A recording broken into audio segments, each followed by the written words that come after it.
సరిపోయాయా? రేపు పిల్ల పెత్తనం ఒకటి ఉంది. పిల్ల పెత్తనం ఏంటి? రేపు వాళ్ళ అమ్మాయిని ట్యూషన్ దగ్గర దిగబెట్టాలంట. మరి నీ ట్యూషన్ సంగతి ఏంటి? నువ్వు చెప్తున్నావుగా. నీ కోసం ఇలా ఎన్నాళ్ళని ఎదురు చూడాలరా?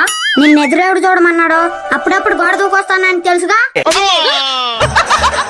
ప్రతిరోజు నీ కోసం ఎదురు చూసి చూసి నా కళ్ళు కాయలు కాస్తున్నాయి కదరా.